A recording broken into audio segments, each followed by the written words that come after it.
C'est un sujet tabou dans le secteur de la presse togolaise et pourtant, il fait de nombreuses victimes, surtout féminines. Au Togo, le harcèlement des femmes gangrène le monde des médias. Animatrice dans un média local, Blandine a accepté de nous livrer l'une de ses expériences en matière de harcèlement. C'est via le téléphone où il y a quelqu'un qui s'est arrangé pour avoir mon contact et la personne exigeait à me rencontrer. Voilà, d'abord, ça part d'une soi-disant admiration pour ce que tu fais dans ton travail.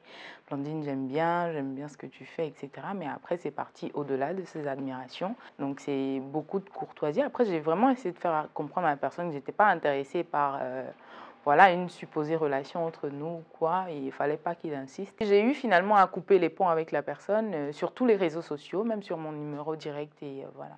À ce jour, il n'existe pas de chiffre officiel permettant d'appréhender avec exactitude la situation qui reste cependant réelle.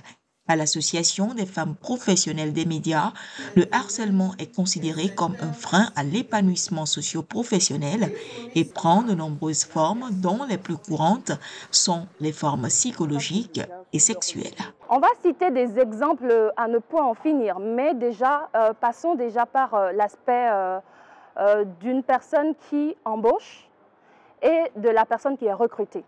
Parfois, la personne vous drague ou fait des avances et lorsque vous dites non, on sent qu'on ne bénéficie pas, malgré qu'on est excellente, à véritablement grandir dans la société.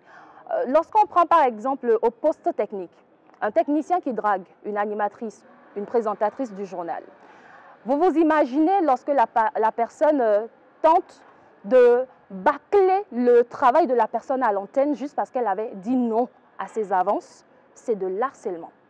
On va prendre l'exemple aussi entre confrères. Vous voyagez en mission et peut-être la personne, vous lui plaisez, c'est normal. La personne fait des avances, ça ne marche pas. Et finalement, peut-être cette personne est en position de force. La personne commence par vous menacer. Et jusqu'à un moment donné, vous avez comme l'impression que vous êtes humilié verbalement. Vous savez, parfois les femmes, les propos nous dérangent et on n'arrive pas véritablement à nous exprimer sur ces genres de choses. Et le fait de garder pour soi ces émotions, de garder pour soi ces humiliations, à un moment donné, on préfère quitter la société. On préfère laisser tomber. Donc, on pense que c'est important qu'on puisse véritablement accompagner les femmes aujourd'hui sur la question de dénonciation. L'Association des femmes professionnelles de médias invite par ailleurs toutes les femmes de la corporation à s'unir et à dénoncer auprès des autorités compétentes toute forme de harcèlement dont elles sont victimes en milieu professionnel.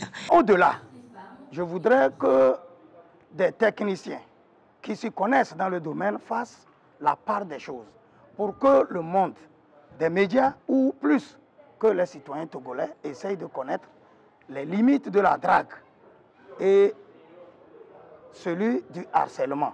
Toute dénonciation ou plainte abusive peut donner lieu au versement de dommages et intérêts dont le montant ne peut excéder 3 mois de salaire brut sans préjudice des sanctions pénales applicables, dit le Code du travail togolais qui punit le harcèlement sous toutes ses formes.